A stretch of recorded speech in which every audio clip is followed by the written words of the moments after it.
ಸಂಪುಟದಿಂದ ವಜಾ ಮಾಡುವಷ್ಟು ದೊಡ್ಡ ಪ್ರಮಾದವನ್ನ ಮಾಡಿಬಿಟ್ರೆ ರಾಜಣ್ಣ. ಹೈಕಮಾಂಡ್ಗೆ ಗುಟ್ರೆ ಹಾಕ್ತಿದ್ದಂತಹ ರಾಜಣ್ಣ ಮೇಲೆ ದಿಢೀರ್ ಅಂತ ದಂಡ ಪ್ರಯೋಗ ಆಗಿದ್ದು ಹೇಗೆ? ಮೊದಲು ಫುಲ್ ಮಾತಾಡೋದಕ್ಕೆ ಬಿಟ್ಟಂತಹ ವರಿಷ್ಠರು ಇದ್ದಕ್ಕಿದ್ದ ಹಾಗೆ ಮನೆ ಕಳಿಸಿ ಅಂತ ಹೇಳಿದ್ ಯಾಕೆ? ರಾಜಣ್ಣ ವಜಾ ಬೆನ್ನಲ್ಲೇನೆ ಬಿಜೆಪಿ ಈಗ ಚುರುಕಾಗಿದ್ದು ಹೇಗೆ? ರಾಜಣ್ಣ ಬೆಂಬಲಕ್ಕೆ ನಾವಿದ್ದೀವಿ ಅಂತ ಹೇಳಿ ಏನು ಮಾಡೋದಕ್ಕೆ ಹೊರಟಿದೆ ಬಿಜೆಪಿ? ಈ ಬೆಳವಣಿಗೆಯಿಂದ ಡಿಸಿಎಂ ಡಿಕೆ ಶಿವಕುಮಾರ್ ಅವರಿಗೆ ಆಗುವಂಥ ಲಾಭಗಳೇನು? ನನಗೆ ಬೇಸರ ಆಗಿದೆ ಅಂತ ಹೇಳ್ತಾನೆ ಅವ್ರು ಯಾಕೆ ಒಳಗೊಳಗೇನೆ ನಗ್ತಾ ಇದ್ದಾರೆ?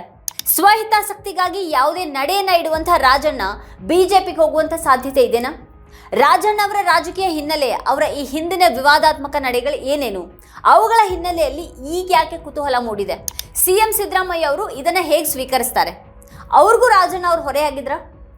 ನಿನ್ನೆ ಇದ್ದಕ್ಕಿದ್ದ ಹಾಗೆ ಸಚಿವ KN ರಾಜಣ್ಣ ಅವರನ್ನ ಸಂಪುಟದಿಂದ ಹೊರ ಹಾಕಿದ ಮೇಲೆ ಎದ್ದಿರುವಂತಹ ಈ ಪ್ರಶ್ನೆಗಳನ್ನೇ ಇವತ್ತಿನ ವಿಡಿಯೋದಲ್ಲಿ ನಾವು ಚರ್ಚೆ ಮಾಡೋಣ. ಆದರೆ ಅದಕ್ಕೂ ಮುನ್ನ ನೀವಿನ್ನೂ ನಮ್ಮ ವಾರ್ತಾಭಾರತಿ ಚಾನಲನ್ನು ಸಬ್ಸ್ಕ್ರೈಬ್ ಮಾಡಿಲ್ಲ ಅನ್ನೋದಾದರೆ ಈ ಕೂಡಲೇ ವಿಡಿಯೋದ ಕೆಳಗೆ ಕಾಣ್ತಾ ಇರುವಂಥ ಸಬ್ಸ್ಕ್ರೈಬ್ ಬಟನ್ ಹಾಗೆ ಪಕ್ಕದಲ್ಲಿರುವಂಥ ಬೆಲ್ ಐಕಾನ್ ಪ್ರೆಸ್ ಮಾಡಿ ನಮ್ಮನ್ನು ಪ್ರೋತ್ಸಾಹಿಸಿ. ಈ ವಿಡಿಯೋವನ್ನು ಕೊನೆವರೆಗೂ ನೋಡಿ. ಹಾಗೆ ಈ ಬಗ್ಗೆ ನಿಮಗೇನು ಅಭಿಪ್ರಾಯಗಳಿದೆ ಅದನ್ನು ಕೆಳಗಡೆ ಕಮೆಂಟ್ ಮಾಡಿ. ಹಾಗೆ ಇದರ ಲಿಂಕನ್ನು ನಿಮ್ಮೆಲ್ಲ ಬಂಧು ಮಿತ್ರರಿಗೆ ವಾಟ್ಸ್ಆ್ಯಪ್ ಮಾಡಿ. ನಾವೀಗ ವಿಷಯಕ್ಕೆ ಬರೋಣ. ಸಚಿವ ಸ್ಥಾನಕ್ಕೆ KN ರಾಜಣ್ಣ ರಾಜೀನಾಮೆ ಕೊಟ್ಟಿದ್ದಾರೆ ಅಂತ ಹೇಳಾಯಿತು. ಅದಾದ ಸ್ವಲ್ಪ ಹೊತ್ತಿನಲ್ಲೇನೆ ಅವರು ರಾಜೀನಾಮೆ ಕೊಟ್ಟಿದ್ದಲ್ಲ, ಅವರನ್ನ ಸಚಿವ ಸಂಪುಟದಿಂದ ವಜಾ ಮಾಡಲಾಗಿದೆ ಅನ್ನೋದು ಬಯಲಾಯಿತು. ಸಚಿವ KN ರಾಜಣ್ಣ ಅವರನ್ನ ಸಂಪುಟದಿಂದ ವಜಾ ಮಾಡಲಾಗಿದೆ ಅಂತ ಮುಖ್ಯಮಂತ್ರಿ ಸಿದ್ದರಾಮಯ್ಯ ಅವರು ರಾಜಭವನಕ್ಕೆ ಪತ್ರ ಬರೆದಿದ್ರು. ಈ ಮಾಹಿತಿಯೊಂದಿಗೆ ರಾಜ್ಯಪಾಲರ ವಿಶೇಷ ಕರ್ತವ್ಯಾಧಿಕಾರಿಯಿಂದ ರಾಜ್ಯ ಸರ್ಕಾರದ ಮುಖ್ಯ ಕಾರ್ಯದರ್ಶಿಗೆ ಪತ್ರ ತಲುಪಿದೆ. ಈಗ ಪ್ರಶ್ನೆ ಇರೋದು, ಕಾಂಗ್ರೆಸ್ ಹಿರಿಯ ನಾಯಕರಾದ ರಾಜಣ್ಣ ಅವರನ್ನ ಸಚಿವ ಸಂಪುಟದಿಂದಾನೇ ವಜಾ ಮಾಡಲಾಯಿತು ಅನ್ನೋದಾದ್ರೆ ಅಷ್ಟು ದೊಡ್ಡ ತಪ್ಪು ಅವರಿಂದ ನಡೆದೋಯ್ತಾ? ರಾಜ್ಯಪಾಲರ ವಿಶೇಷ ಕರ್ತವ್ಯಾಧಿಕಾರಿಯಿಂದ ರಾಜ್ಯ ಸರ್ಕಾರದ ಮುಖ್ಯ ಕಾರ್ಯದರ್ಶಿ ಶಾಲಿನಿ ರಜನೀಶ್ ಅವರಿಗೆ ಈ ಒಂದು ಪತ್ರ ರವಾನೆಯಾಗಿದೆ. ಸಹಕಾರ ಸಚಿವ KN ರಾಜಣ್ಣ ಅವರನ್ನ ಸಚಿವ ಸಂಪುಟದಿಂದ ತಕ್ಷಣದಿಂದ ಜಾರಿಗೆ ಬರುವಂತೆ ತೆಗೆದು ಹಾಕೋದ್ರ ಕುರಿತು ರಾಜ್ಯಪಾಲರು ಸಹಿ ಮಾಡಿದ ಒಂದು ಮೂಲ ಅಧಿಸೂಚನೆಯನ್ನ ಇದರೊಂದಿಗೆ ಕಳಿಸೋದಕ್ಕೆ ನನಗೆ ನಿರ್ದೇಶಿಸಲಾಗಿದೆ ಅಂತ ಆ ಒಂದು ಪತ್ರದಲ್ಲಿ ಉಲ್ಲೇಖ ಮಾಡಲಾಗಿದೆ. ಸೋಮವಾರ ಮಧ್ಯಾಹ್ನ KN ರಾಜಣ್ಣ ಅವರು ಸಚಿವ ಸ್ಥಾನಕ್ಕೆ ರಾಜೀನಾಮೆಯನ್ನು ನೀಡಿದಂತಹ ಸುದ್ದಿ ಹರಡಿತು. ಸೋಮವಾರ ವಿಧಾನಸಭೆ ಕಲಾಪ ಸಲಹಾ ಸಮಿತಿ ಸಭೆ ನಡೀತಾ ಇದ್ದಾಗಲೇನೆ ಮುಖ್ಯಮಂತ್ರಿ ಸಿದ್ದರಾಮಯ್ಯ ಆಪ್ತ ಕಾರ್ಯದರ್ಶಿಗೆ ಅವರು ರಾಜೀನಾಮೆಯ ಪತ್ರವನ್ನು ನೀಡಿದ್ದಾರೆ ಅಂತ ಹೇಳಲಾಗಿತ್ತು. ಆದರೆ ಸಂಜೆ ಆಗ್ತಾ ಇದ್ದ ಹಾಗೇನೆ ಇಡೀ ವಿಷಯನೇ ಬೇರೆ ರೂಪವನ್ನು ಪಡೆದುಕೊಳ್ತು. ರಾಜಣ್ಣ ಅವರನ್ನ ಸಚಿವ ಸಂಪುಟದಿಂದಾನೇ ತೆಗೆದು ಹಾಕಲಾಗಿದೆ ಅನ್ನುವಂಥ ಒಂದು ಪತ್ರ ರಾಜ್ಯಪಾಲರ ಕಚೇರಿಯಿಂದ ಸರ್ಕಾರಕ್ಕೆ ರವಾನೆಯಾಗಿತ್ತು. ರಾಜಣ್ಣ ರಾಜೀನಾಮೆ ನೀಡುವ ಮುನ್ನಾನೇ ಸಿಎಂ ಸಿದ್ದರಾಮಯ್ಯ ಅವರು ವಜಾಕ್ ನಿರ್ಧಾರ ಮಾಡಿ ರಾಜಭವನಕ್ಕೆ ಮಾಹಿತಿಯನ್ನ ನೀಡಿದ್ರು. ಈ ವಿಷಯ ತಿಳಿತಾ ಇದ್ದ ಹಾಗೇನೆ ರಾಜಣ್ಣ ಸ್ವಯಂ ಪ್ರೇರಿತವಾಗಿ ರಾಜೀನಾಮೆಗೆ ಮುಂದಾಗಿದ್ರು ಅಂತ ಹೇಳಲಾಗಿದೆ. ಸಿದ್ದರಾಮಯ್ಯನವರ ಆಪ್ತರು ಅಂತ ಅನಿಸ್ಕೊಂಡಿದ್ದಂಥ ರಾಜಣ್ಣ ಅವರನ್ನ ಸಂಪುಟದಿಂದ ತೆಗೆದು ಹಾಕೋದಿಕ್ಕೆ ಈಗ ಮುಖ್ಯ ಕಾರಣವಾಗಿ ಕಾಣಿಸ್ತಾ ಇರೋದು ಅವರು ರಾಹುಲ್ ಗಾಂಧಿ ವಿರುದ್ಧನೇ ಮಾತಾಡಿ ಮುಜುಗರ ಕಾರಣರಾಗಿದ್ರು ಅನ್ನೋದು. ಅದು ನಿಜ ಕೂಡ ಹೌದು ಅಂತ ಅಂದ್ಕೊಂಡ್ರು ಈ ಹಂತ ಮುಟ್ಟುವ ಮುನ್ನ ಹಲವು ರೀತಿಯಲ್ಲಿ ಅವ್ರ ವಿರುದ್ಧ ಇಂಥದ್ದೊಂದು ಕ್ರಮ ಜರುಗೋದಕ್ಕೆ ಪೂರಕ ಆಗಬಹುದಾದಂತಹ ಕಾರಣಗಳು ಒಂದರ ಬೆನ್ನಲ್ಲೊಂದು ಸೇರ್ಕೊಳ್ತಾನೆ ಇದಾಗಿತ್ತು. ಮತಗಳ್ಳತನದ ವಿಷಯವಾಗಿ ರಾಹುಲ್ ಗಾಂಧಿ ಅವರು ಮಾಡಿದಂತಹ ಆರೋಪಗಳಿಗೆ ಸಂಬಂಧಿಸಿದಂತಹ ರಾಜಣ್ಣ ಅವರ ಹೇಳಿಕೆಯನ್ನೇ ನೋಡಿದ್ರೆ ಅದು ಖಂಡಿತವಾಗಿಯೂ ಪಕ್ಷವನ್ನ ಇರಿಸು ಮುರಿಸಿಗೆ ಸಿಲುಕಿಸಿತ್ತು. ಇಲ್ಲಿ ತುಂಬಾ ಸರಳವಾಗಿ ನಾವು ಇದನ್ನು ಹೇಳೋದಾದ್ರೆ ಬಿಜೆಪಿ ಅವರು ಹೇಳಬಹುದಾಗಿದ್ದಂತಹ ಮಾತನ್ನ ರಾಜಣ್ಣ ಅವರು ಹೇಳ್ಬಿಟ್ಟಿದ್ರು. ಅವರು ಖಡಕ್ ಮಾತನಾಡುವಂಥ ನಾಯಕ ಅಂತ ಅಂದ್ಕೊಂಡ್ರು ಕೂಡ ಪಕ್ಷದ ಹಿರಿಯ ನಾಯಕನಾಗಿ ಮತ್ತೆ ಮಂತ್ರಿಯಾಗಿದ್ದುಕೊಂಡು ವಹಿಸಬೇಕಾದಂಥ ಒಂದು ವಿವೇಚನೆಯನ್ನ ಮರೆತು ಅವರು ಮಾತಾಡ್ದಾಗಿತ್ತು. ಅವ್ರು ಹೇಳಿದಂಥ ಮಾತು ಸತ್ಯ ಹೌದು ಅಥವಾ ಅಲ್ವೋ ಅನ್ನೋದು ಅದ್ ನಂತರದ ವಿಚಾರ. ಪಕ್ಷದ ಚೌಕಟ್ಟಿನೊಳಗೆ ಅವ್ರು ಏನು ಹೇಳಿದ್ರು, ಯಾವ ಸಂದರ್ಭದಲ್ಲಿ ಅವರು ಅದನ್ನು ಹೇಳಿದ್ರು, ಮತ್ತು ಅದನ್ನು ಹೇಗೆ ಹೇಳಿದ್ರು ಅನ್ನೋದು ಮಾತ್ರನೇ ಇಲ್ಲಿ ಲೆಕ್ಕಕ್ಕೆ ಬರುತ್ತೆ. ರಾಹುಲ್ ಗಾಂಧಿ ಅವರು ಮಹದೇವಪುರ ಅಸೆಂಬ್ಲಿ ಕ್ಷೇತ್ರದ ಮತಗಳ್ಳತನದ ಬಗ್ಗೆ ಗಂಭೀರ ಆರೋಪ ಮಾಡಿದ್ರು. ಆ ಒಂದು ಕ್ಷೇತ್ರದಲ್ಲಿ ಲಕ್ಷ ಮತಗಳನ್ನು ಕದಿಯಲಾಗಿದೆ ಅಂತ ಅವ್ರು ಆರೋಪ ಮಾಡಿದ್ರು. ಈ ಹಿನ್ನೆಲೆಯಲ್ಲಿ ಪ್ರತಿಕ್ರಿಯೆ ನೀಡಿದಂಥ ರಾಜಣ್ಣ, ಮತಗಳ್ಳತನ ಅಂತ ನಾವು ಹೇಳ್ತಾ ಇದ್ದೀವಿ, ಇದು ನಡೆದಿರೋದು ನಿಜ, ಆದರೆ ನಾವೇ ಅಧಿಕಾರದಲ್ಲಿದ್ದು ನಾವು ಮೊದಲು ನೋಡ್ಕೊಳ್ಳದೆ ಈಗ ಹೇಳ್ತಿರೋದು ನಾಚಿಕೆಗೇಡು ಅಂತ ಹೇಳಿದರು. ನೋಡ್ರಿ, ಸುಮ್ಮನೆ ಇದೆಲ್ಲ ಮಾತಾಡಕ್ಕೆ ಹೋದ್ರೆ ಬೇರೆ ಬೇರೆ ಈ ವೋಟರ್ ಲಿಸ್ಟೆಲ್ಲ ಯಾವ ಕಾಲದಲ್ಲಿ ಮಾಡಿದ್ದು? ನಮ್ಮದೇ ಸರ್ಕಾರ ಇರೋವಾಗ ಮಾಡಿರೋದು. ಅವಾಗೆಲ್ಲ ಏನು ಕಣ್ಮುಚ್ಕೊಂಡು ಕೂತಿರ್ತಾರೆ ಎಲ್ಲರೂ. ಸುಮ್ಮನೆ ಮಾತಾಡಿದ್ರೆ ಮಾತಾಡಬೇಕಾಗ್ತದೆ, ಏನು ಬೇಡ ಆಯ್ತಲ್ಲ. ಈಗ ಈ ಅಕ್ರಮಗಳು ನಡೆದಿರೋದು ಸತ್ಯ, ಅದರಲ್ಲೇನು ಯಾವುದೇ ಏನು ಸುಳ್ಳೇನಿಲ್ಲ. ಆದರೆ ಅಕ್ರಮಗಳನ್ನು ನಮ್ಮ ಕಣ್ಮುಂದೆನೇ ನಡೆದಿದ್ದಾವಲ್ಲ, ಅದು ನಮಗೆ ಅವಮಾನ ಆಗಬೇಕು, ನಾವು ನೋಡ್ಕೊಳ್ಳಿಲ್ಲಲ್ಲ ಅಂತೇಳಿ. ಅದರಿಂದ ಮುಂದೆ ನಾವು ಎಚ್ಚರಿಕೆಯಿಂದ ಈ ರೀತಿಯ ಅಕ್ರಮಗಳು, ಈಗ first voter list draft electoral ರೋಲ್ಸನ್ನು ಪಬ್ಲಿಷ್ ಮಾಡಿ ಅಬ್ಜೆಕ್ಷನ್ ಕರೀತಾರೋ ಇಲ್ವೋ? ಕರೆದಾಗ ಏನು ಮಾಡ್ತಿದ್ದೋ ನಾವೆಲ್ಲ? ಇಲ್ಲಿ ಮೊದಲನೇದಾಗಿ ಅದು ನೇರವಾಗಿ ಪಕ್ಷದ ಹೈಕಮಾಂಡ್ ಅನ್ನೇ ಬಿಜೆಪಿ ಎದುರು ಮುಜುಗರಕ್ಕೆ ಮತ್ತೆ ಇಕ್ಕಟ್ಟಿಗೆ ಸಿಲುಕಿಸುವಂತ ಹೇಳಿಕೆ ಆಗಿತ್ತು. ಬಿಜೆಪಿಗೆ ಬೇಕಾಗಿದ್ದಂಥ ಒಂದು ಅಸ್ತ್ರವನ್ನ ಪಕ್ಷದೊಳಗಿನ ಹಿರಿಯ ನಾಯಕನೇ ತೆಗೆದುಕೊಟ್ಟಾಗಿತ್ತು. ನಮ್ಮದೇ ಸರ್ಕಾರ ಇದ್ದಾಗ ಮತದಾರರ ಪಟ್ಟಿ ಸಿದ್ಧ ಆಗಿತ್ತು, ಆಗ ಕಣ್ಣು ಮುಚ್ಚಿ ಕುಳಿತಿದ್ರ ಅಂತ ಪ್ರಶ್ನೆ ಮಾಡೋ ಮೂಲಕ ರಾಜಣ್ಣ ತೋರಿದ್ದು ದಾಷ್ಟತನ ಅನ್ನೋದಕ್ಕಿಂತಾನು ಪಕ್ಷದ ಚೌಕಟ್ಟಿನೊಳಗೆ ಉದ್ದಟತನ ಆಗಿತ್ತು. ಅಕ್ರಮಗಳು ನಡೆದಿರೋದು ಸತ್ಯ, ಇದರಲ್ಲಿ ಯಾವುದೇ ಸುಳ್ಳಿಲ್ಲ. ಅಕ್ರಮಗಳು ನಮ್ಮ ಕಣ್ಣು ಮುಂದೆನೇ ನಡೆದಿದ್ವು, ಅದಕ್ಕಾಗಿ ನಮಗೆ ನಾಚಿಕೆ ಆಗಬೇಕು, ನಾವು ನೋಡ್ಕೊಳ್ಳಿಲ್ಲ ಅಂತ ಹೇಳೋದ್ರೊಂದಿಗೆ ಅವರು ರಾಹುಲ್ ಗಾಂಧಿ ಅವರ ಪರಮಾಣು ಬಾಂಬ್ ಪುರಾವೆಯ ಗತಿಯನ್ನೇ ಬದಲಿಸಬಹುದಾದಂತಹ ಒಂದು ಎಡವಟ್ಟನ್ನು ಮಾಡಿದರು. ಲೋಕಸಭೆ ಚುನಾವಣೆ ಸಂದರ್ಭದಲ್ಲಿ ಕಾಂಗ್ರೆಸ್ ಪಕ್ಷನೇ ಅಧಿಕಾರದಲ್ಲಿತ್ತು. ಮಹದೇವಪುರದಲ್ಲಿ ಮತಗಳ್ಳತನವಾಗಿರೋದಕ್ಕೆ ನಮ್ಮ ಲೋಪನೇ ಕಾರಣ ಅಂತ ಪಕ್ಷದ ನಾಯಕನೇ ಹೇಳಿಬಿಟ್ಟಾಗ ರಾಹುಲ್ ಗಾಂಧಿ ಅವರ ಆರೋಪಕ್ಕೆ ದೊಡ್ಡ ಹೊಡೆತ ಬಿದ್ದಾಗಿತ್ತು. ಇಲ್ಲಿ ಸ್ಪಷ್ಟವಾಗಿ ರಾಜಣ್ಣ ಅವರ ಈ ಹೇಳಿಕೆ ಕಾಂಗ್ರೆಸ್ ಹೈಕಮಾಂಡ್ಗೆ ಮುಜುಗರವನ್ನ ತಂದಿತ್ತು. ಈ ಹೇಳಿಕೆಯನ್ನ ಪಕ್ಷದ ಹೈಕಮಾಂಡ್ ಗಂಭೀರವಾಗಿ ಪರಿಗಣಿಸಿತು, ಮತ್ತೆ ಆ ರೀತಿ ಪರಿಗಣಿಸೋದು ಅದಕ್ಕೆ ಅನಿವಾರ್ಯ ಕೂಡ ಆಗಿತ್ತು. ಈ ಹೇಳಿಕೆಯ ನಂತರನೇ ಹೈಕಮಾಂಡ್ ರಾಜಣ್ಣ ಅವರನ್ನ ಕೈ ಬಿಡುವಂತೆ ಸೂಚನೆಯನ್ನ ನೀಡಿತು. ರಾಜ್ಯ ಕಾಂಗ್ರೆಸ್ ಉಸ್ತುವಾರಿ ರಣದೀಪ್ ಸಿಂಗ್ ಸುರ್ಜೇವಾಲಾ ಅವರು ಸಿದ್ದರಾಮಯ್ಯ ಅವರಿಗೆ ಕರೆ ಮಾಡಿ ರಾಜೀನಾಮೆಯನ್ನ ಪಡೆಯುವಂತೆ ಸೂಚನೆಯನ್ನ ನೀಡಿದ್ರು ಅಂತ ಹೇಳಲಾಗಿದೆ. ಆದ್ರೆ ವಜಾ ಕ್ರಮ ಸಿಎಂ ಸಿದ್ದರಾಮಯ್ಯನವರದೇ ತೀರ್ಮಾನ ಅನ್ನೋದು ಖಚಿತ ಆಗಿಲ್ಲ ಹಾಗಂತ ಹೇಳಲಾಗ್ತಾ ಇದೆ. ಅಂದ್ರೆ ಬಹುಶಃ ಸಿದ್ದರಾಮಯ್ಯನವರಿಗೂ ಕೂಡ ತಮ್ಮ ಆಪ್ತ ವಲಯದಲ್ಲಿದ್ದಂತಹ ರಾಜಣ್ಣ ಹೇಳಿಕೆಗಳಿಗೆ ಮಗ್ಗುಲ ಮುಳ್ಳಾಗಿರುವಂತೆ ಅನಿಸಿದ್ದು ಇರಬಹುದಾ? ಹೈಕಮಾಂಡ್ ಅನ್ನೇ ಈಗ ಮುಜುಗರಕ್ಕೆ ಒಳಗ್ ಮಾಡುವಂತ ಒಂದು ಹೇಳಿಕೆ ಬಂದ ಮೇಲಂತೂ ಅವರನ್ನ ಸಹಿಸ್ಕೊಂಡಿರೋದಕ್ಕೆ ಸಾಧ್ಯ ಇಲ್ಲ ಅಂತ ಸಿದ್ದರಾಮಯ್ಯನವರಿಗೆ ಸ್ವತಃ ಅನ್ನಿಸ್ತಾ. ಈಗಲೂ ಅವರನ್ನ ನಾನು ಸಹಿಸ್ಕೊಂಡ್ರೆ ಅದು ತಪ್ಪು ನಡೆಯಾಗಬಹುದು, ಮತ್ತೆ ಆ ಹೊರೆ ರಾಜಕೀಯವಾಗಿ ತಮ್ಮನ್ನೂ ಕಾಡಬಹುದು ಅನ್ನೋ ಒಂದು ಲೆಕ್ಕಾಚಾರವನ್ನ ಸಿದ್ದರಾಮಯ್ಯನವರು ಹಾಕಿರಬಹುದಾ? ಈ ಹಿನ್ನೆಲೆಯಲ್ಲಿ ನೋಡಿದ್ರೆ ರಾಜಣ್ಣ ವಜಾ ಆಗಿರೋದ್ರಿಂದ ಸಿದ್ದರಾಮಯ್ಯನವರಿಗೆ ಹಿನ್ನಡೆ ಮತ್ತೆ ಡಿ.ಕೆ. ಶಿವಕುಮಾರ್ ಅವರು ಬಲಾಢ್ಯರಾಗ್ತಾ ಇದ್ದಾರೆ ಅಂತ ಬಿಜೆಪಿ ಮಂದಿನೂ ಸೇರಿದಂತೆ ಹಲವರು ಅಂದುಕೊಳ್ತಾ ಇರೋದಕ್ಕಿಂತಾನು ಬೇರೆದೇ ಆದಂಥ ಸೂಚನೆಗಳು ಸಿಗತ್ವೆ. ಇಲ್ಲಿ ನಿಜವಾಗಿನೂ ಇದು ಸಿದ್ದರಾಮಯ್ಯನವರಿಗೆ ಹಿನ್ನಡೆನ ಅಥವಾ ಡಿ.ಕೆ. ಶಿವಕುಮಾರ್ ಅವರಿಗೆ ಇದು ಬಲ ತರುವಂಥ ಸಂಗತಿನ?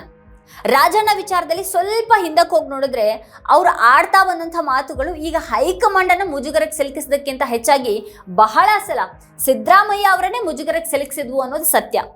ಸಿದ್ದರಾಮಯ್ಯ ಅವರು ಅದನ್ನ ನೇರವಾಗಿ ಬಹಿರಂಗವಾಗಿ ತೋರಿಸ್ಕೊಳ್ದೆ ಇದ್ದಿರಬಹುದು, ಆದ್ರೆ ರಾಜಣ್ಣ ಮಾತುಗಳು ಕಿಡಿ ಹಚ್ಚುವಂತ ಒಂದು ಕೆಲಸವನ್ನ ಮಾಡ್ತಿದ್ವು ಮತ್ತವು ಸರ್ಕಾರ ಮೇಲ್ನೋಟಕ್ಕಾದ್ರೂ ಸುರಳಿತವಾಗಿ ಸಾಗಬಹುದಾದಂಥ ಸನ್ನಿವೇಶದಲ್ಲಿ ಪಕ್ಷದೊಳಗಿನ ಬಣ ರಾಜಕೀಯದ ಕಿಚ್ಚು ಉರಿತಾನೆ ಇರುವ ಹಾಗೆ ಮಾಡ್ತಿದ್ವು. ಕಡೆಗೆ ಅದರ ಪರಿಣಾಮ ಸಿದ್ದರಾಮಯ್ಯ ಮತ್ತೆ ಡಿ.ಕೆ. ಶಿವಕುಮಾರ್ ಇಬ್ರು ಪರಸ್ಪರ ಇದ್ರ ಬದರಾಗಿ ನಿಂತಂತೆ ಕಾಣಿಸ್ತಾ ಇತ್ತು, ಅಥವಾ ಇಬ್ರು ಪರಸ್ಪರ ಇದ್ರ ಬದರಾಗಿ ನಿಲ್ಲುವಂತೆ ಮಾಡ್ತಾ ಇತ್ತು ಅನ್ನೋದು ಕೂಡ ನಿಜ. ಕಾಂಗ್ರೆಸ್ ಸರ್ಕಾರ ರಚನೆ ಆದಾಗಿನಿಂದಲೂ ರಾಜಣ್ಣ ಒಂದಲ್ಲ ಒಂದು ವಿವಾದಗಳನ್ನ ಸೃಷ್ಟಿ ಮಾಡ್ತಾನೆ ಇದ್ರು, ಮತ್ತೆ ಅದರಿಂದಾನೇ ಅವರು ಸುದ್ದಿಯಲ್ಲಿರ್ತಾ ಇದ್ರು. ಮೊದಲು ಅವರು ಹೆಚ್ಚುವರಿ ಡಿ.ಸಿ.ಎಂ ಹುದ್ದೆಯ ತಗಾದೆಯನ್ನ ತೆಗೆದಿದ್ರು. ಈ ಮೂಲಕ ಅವರು ಡಿ.ಕೆ. ಶಿವಕುಮಾರ್ ಅವರ ವಿರುದ್ಧ ಸಿದ್ದರಾಮಯ್ಯ ಬಣ ಕತ್ತಿ ಮಸಿತಾ ಇದೆ ಅನ್ನಿಸುವಂತ ಒಂದು ಸನ್ನಿವೇಶ ಕಾರಣ ಆದ್ರು. ಬಹಿರಂಗವಾಗಿ ಇಂಥದ್ದೆಲ್ಲ ಹೇಳಿಕೆಯನ್ನ ನೀಡದಂತೆ ಪಕ್ಷದ ನಾಯಕತ್ವ ಎಚ್ಚರಿಕೆಯನ್ನ ನೀಡ್ತಾ ಇದ್ದಾಗಲೂ ಕೂಡ ಅದನ್ನ ಕಿವಿಗೆ ಹಾಕೊಳ್ಳದವ್ರ ಹಾಗೆ ರಾಜಣ್ಣ ಅವರು ಮಾತಾಡ್ತಾನೆ ಇದ್ರು. ಇದಕ್ಕಿದ್ದ ಹಾಗೆ ಅವರು ಸಿದ್ದರಾಮಯ್ಯ ಅವರೇ 5 ವರ್ಷ ಸಿಎಂ ಆಗಿರ್ತಾರೆ ಅಂತ ಹೇಳ್ಬಿಡ್ತಾ ಇದ್ರು. ಸಿದ್ದರಾಮಯ್ಯನವರಿಗೂ ಕೂಡ ಅಂತ ಹೇಳಿಕೆಗಳು ತಮ್ಮ ಪರವಾದ ನಿರೂಪಣೆ ಇರಲಿ ಅಂತ ಅನಿಸಿರ್ಲಬಹುದು, ಆದ್ರೆ ಅದು ಅತಿ ಆದಾಗ ಅತಿರೇಕ ಅಂತ ಅನಿಸಿದಾಗ ಸ್ವತಃ ಕಿರಿಕಿರಿಯೂ ಕೂಡ ಆಗಿರದೇ ಇರ್ಲಿಕ್ಕಿಲ್ಲ. ಇನ್ನೊಂದು ಕಡೆಗೆ ಡಿ.ಕೆ. ಶಿವಕುಮಾರ್ ವಿರುದ್ಧ ರಾಜಣ್ಣ ಹೈಕಮಾಂಡ್ಗೆ ದೂರು ನೀಡ್ತಾನೆ ಇದ್ರು. ಅದು ಯಾವುದು ಕೂಡ ಯಾವುದೇ ಫಲವನ್ನ ನೀಡದೇ ಇದ್ದಾಗಲೂ ಅವರು ವರಸೆನ ಬದಲಾಯಿಸಿರ್ಲಿಲ್ಲ. ಕಡೆಗೆ ಅವರು ಸೆಪ್ಟೆಂಬರ್ ಕ್ರಾಂತಿಯ ಮಾತಾಡಿ ಮತ್ತೊಂದು ರಗಳೆನ ಹುಟ್ಟುಹಾಕಿದ್ರು. ಕೆಪಿಸಿಸಿ ಅಧ್ಯಕ್ಷ ಸ್ಥಾನ ಬದಲಾವಣೆಗೂ ಕೂಡ ಪಟ್ಟು ಹಿಡಿದ್ರು. ಅಲ್ಲಿಗೆ ನಿಲ್ಲದೇನೆ ರಾಜ್ಯ ಕಾಂಗ್ರೆಸ್ ಉಸ್ತುವಾರಿ ರಣದೀಪ್ ಸಿಂಗ್ ಸುರ್ಜೇವಾಲಾ ವಿರುದ್ಧ ಕೂಡ ಬಹಿರಂಗವಾಗಿಯೇ ಅವರು ಅಸಮಾಧಾನವನ್ನು ಹೊರಹಾಕಿದ್ರು. ಇನ್ನು ಈ ನಡುವೆ ಹನಿ ಟ್ರ್ಯಾಪ್ ವಿಷಯವನ್ನ ವಿಧಾನಸಭೆಯಲ್ಲಿ ಅವರು ಪ್ರಸ್ತಾಪ ಮಾಡಿದ್ರು. ಆಗಲೂ ಕೂಡ ಬಿಜೆಪಿಗೆ ಕಾಂಗ್ರೆಸ್ ಒಳಗಿನವರೇನೆ ಒಂದು ಹೊಸ ಅಸ್ತ್ರವೊಂದನ್ನು ಎತ್ಕೊಟ್ಟಾಗ ಆಗಿತ್ತು. ಕರ್ನಾಟಕ ರಾಜ್ಯ ಅಂತ ಹೇಳಿದ್ರೆ ಇದು ಒಂದು CD ಪೆನ್ ಡ್ರೈವ್ಗಳಿಗೆ ಒಂದು ಕಾರ್ಖಾನೆ ತರ ಅಂತಕ್ಕಂಥದ್ದು ಕೂಡ ಬಹಳ ಜನ ಹೇಳ್ತಾರೆ, ನಾನು ಹೇಳ್ತಾ ಇಲ್ಲ. ಇದರಲ್ಲಿ 2 ಫ್ಯಾಕ್ಟ್ರಿ ನಿಮ್ದೊಂದಿದೆ, ಇದೊಂದಿದೆಯಾ? ನಿಮ್ದು ಅದೊಂದು ಹೇಳಿದ್ರೆ ಇಲ್ಲಿ ಯಾವ್ದು ಅಂತ ಹೇಳ್ಬೋದು. ಅದೇನೇ ಇಲ್ಲ ಅಧ್ಯಕ್ಷರೇ, ಬಹಳ ಗುರುತರವಾದಂತಹ ಒಂದು ಆರೋಪ ಅಂತೇಳಿ ನಾನು ಕೂಡ ಅನ್ಕೊಳ್ತೇನೆ. ತುಮಕೂರಿನ 2 ಪ್ರಭಾವಿ ಸಚಿವರು ಹನಿ ಟ್ರ್ಯಾಪ್ ಅಲ್ಲಿ ಸಿಕ್ಕಾಕೊಂಡಿದ್ದಾರೆ, ಅದು ಹಾಗಾಯ್ತು ಹೀಗಾಯ್ತು ಅಂತ ಏನೇನೋ ಕಥೆಗಳು ಬರ್ತಾ ಇದ್ದಾವೆ. ತುಮಕೂರಿನಲ್ಲಿರೋರು ನಾನೊಬ್ಬ ಇದ್ದೀನಿ, ಡಾಕ್ಟರ್ ಪರಮೇಶ್ವರ್ ಅವರು ಕೂಡ ಇದ್ದಾರೆ, ನಮ್ಮಿಬ್ರೇ ಅಂತ ಅವರ ಉದ್ದೇಶ ಅಂತೇಳಿ ಅನ್ಕೊಳ್ತೀನಿ. ತಮ್ಮ ವಿರುದ್ಧ ಹನಿ ಟ್ರ್ಯಾಪ್ ನಡೆದಿದೆ ಅನ್ನುವಂಥ ಒಂದು ವಿಚಾರವನ್ನ ದೊಡ್ಡದು ಮಾಡ್ತಾ ತಮಗೆ ಪಕ್ಷದಲ್ಲಿ ಬೆಂಬಲ ಸಿಗ್ತಾ ಇಲ್ಲ ಅನ್ನುವಂತೆ ಮಾತಾಡಿದ್ದು ಕೂಡ ಇತ್ತು. ಅವರು ಹನಿ ಟ್ರ್ಯಾಪ್ ವಿಷಯವನ್ನ ಅಸೆಂಬ್ಲಿಯಲ್ಲೇ ನೇರವಾಗಿ ಪ್ರಸ್ತಾಪ ಮಾಡಿದಾಗಲೂ ಹೈಕಮಾಂಡ್ ತೀವ್ರ ಅಸಮಾಧಾನಗೊಂಡಿದೆ ಅಂತ ಹೇಳಲಾಗಿತ್ತು. ಇನ್ನೊಮ್ಮೆ ಕೇಂದ್ರ ಸಚಿವ ಸೋಮಣ್ಣ ಅವರನ್ನ ಬಹಿರಂಗವಾಗಿಯೇ ಕೊಂಡಾಡಿದಾಗಲೂ ಕೂಡ ಕಾಂಗ್ರೆಸ್ ಮುಜುಗರವನ್ನ ಅನುಭವಿಸುವ ಹಾಗಾಗಿತ್ತು. ಈಗ ಮತಗಳ್ಳತನ ವಿಷಯವಾಗಿ ಮಾತಾಡಿದ್ದಕ್ಕೆ ಅವರು ತಲೆ ಕೊಡಬೇಕಾಯಿತು. ಈ ಬೆಳವಣಿಗೆಯನ್ನ ಸಿದ್ದರಾಮಯ್ಯ ಅವರಿಗೆ ಆದಂಥ ಹಿನ್ನಡೆ ಅನ್ನೋ ಹಾಗೆ ನೋಡ್ಲಾಗ್ತಾ ಇದೆ. ವಿಧಾನಸಭೆ ವಿರೋಧ ಪಕ್ಷದ ನಾಯಕ ಆರ್ ಅಶೋಕ್ ಸಿದ್ದರಾಮಯ್ಯ ಕಡೆ ಒಂದೊಂದೇ ವಿಕೆಟ್ ಬೀಳ್ತಾ ಇದ್ದು DK ಶಿವಕುಮಾರ್ ಬಲಾಢ್ಯರಾಗ್ತಾ ಇದ್ದಾರೆ ಅಂತ ಹೇಳಿದ್ದಾರೆ. Cabinet second wicket is fall down because he commented on vote pattern of Karnataka. He told, Satyameva Jayate. He told truth. That's why Rahul Gandhi, Rahul Gandhi, Rahul nahi, Rahul Gandhi.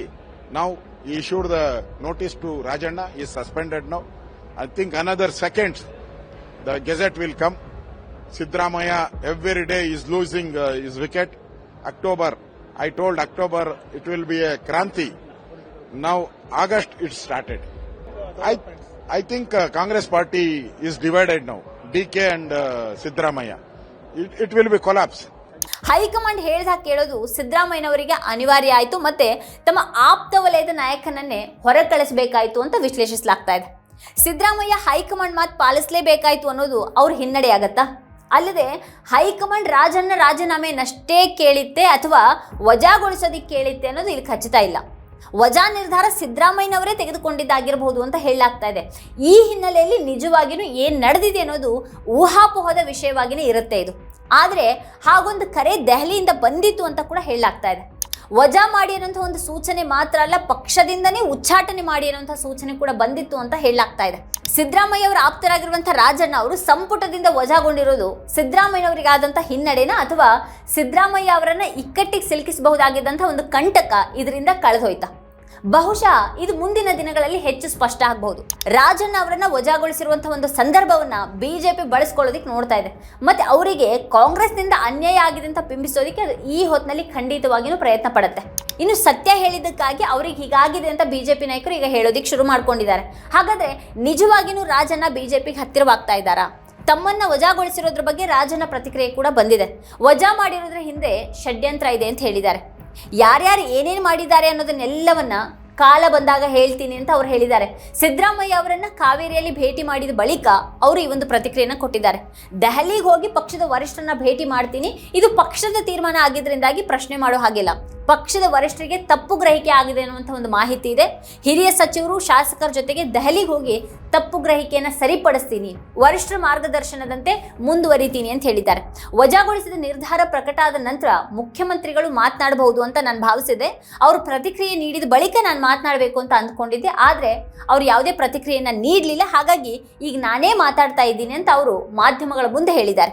ಇನ್ನು ಇದೆಲ್ಲದಕ್ಕಿಂತ ಹೆಚ್ಚಾಗಿ ಪಕ್ಷಕ್ಕೆ ನಿಷ್ಠರಾಗಿರ್ತೀನಿ ಅನ್ನುವಂಥ ಒಂದು ಮಾತನ್ನು ಕೂಡ ಅವ್ರು ಹೇಳಿದ್ದಾರೆ. ರಾಹುಲ್ ಗಾಂಧಿ ಅವರು ನಮ್ಮ ನಾಯಕರು, ಅವ್ರ ಮಾರ್ಗದರ್ಶನದಲ್ಲಿ ಮುನ್ನಡಿತೀವಿ. CM ಅವರಿಗೆ ಶಕ್ತಿ ತುಂಬುವಂಥ ವಿಷಯದಲ್ಲಿ ನಾನು ಮೊದಲಿಗ, ಮುಂದಿನ ದಿನಗಳಲ್ಲಿ ಎಲ್ಲವನ್ನ ತಿಳಿಸ್ತೀನಿ ಅಂತ ಹೇಳಿದ್ದಾರೆ. ಅಂದ್ರೆ ಸದ್ಯಕ್ಕೆ ಅವರು ಪಕ್ಷ ಬಿಡೋದಿಲ್ಲ ಅನ್ನೋದನ್ನ ಸ್ಪಷ್ಟಪಡಿಸಿದ್ದಾರೆ, ಅಥವಾ ಹಾಗಂತ ಭಾವಿಸಬಹುದು. ಇನ್ನು ಎರಡನೇದಾಗಿ ಈಗಲೂ ಕೂಡ ಅವರು ಷಡ್ಯಂತ್ರದ ಮಾತಾಡ್ತಾ ಇರೋದು ಅವರು ಯಾರ ಕಡೆಗೆ ಬೆರಳು ಮಾಡ್ತಾ ಇದ್ದಾರೆ ಅನ್ನೋದನ್ನ ಸೂಚಿಸುವ ಹಾಗಿದೆ ಈಗ. ಇನ್ನು ಇದೇ ಸಂದರ್ಭದಲ್ಲಿ ರಾಜಣ್ಣ ವಜಾ ಆಗಿರೋದು ನನ್ನ ಮನಸ್ಸಿಗೂ ನೋವುಂಟು ಮಾಡಿದೆ ಅಂತ DK ಶಿವಕುಮಾರ್ ಅವರು ಕೂಡ ಹೇಳಿದ್ದಾರೆ. ಇದು ಪಕ್ಷದ ನಿರ್ಧಾರ, ಈ ಬಗ್ಗೆ ಬೇರೇನೂ ವಿಚಾರ ನನಗೆ ಗೊತ್ತಿಲ್ಲ. CM ಅವರನ್ನ ಕೇಳಿದಾಗ ಈ ಒಂದು ಮಾಹಿತಿ ಅಷ್ಟೇ ಸಿಕ್ತು. ರಾಜಣ್ಣ ವಜಾಕ್ಕೆ ನಿರ್ದಿಷ್ಟ ಕಾರಣ ನನಗೆ ಗೊತ್ತಿಲ್ಲ ಅಂತ ಹೇಳಿದ್ದಾರೆ. ರಾಜಣ್ಣ ನನ್ನ ಸ್ನೇಹಿತರು, ನಾನು ಅವರು 25 ವರ್ಷಗಳ ಸ್ನೇಹಿತರು. ಅವರು ವಜಾಗೊಂಡಿರೋದು ನನ್ನ ಮನಸ್ಸಿಗೂ ಕೂಡ ನೋವುಂಟು ಮಾಡಿದೆ ಅಂತ DK ಶಿವಕುಮಾರ್ ಅವರು ಕೂಡ ಹೇಳಿದ್ದಾರೆ.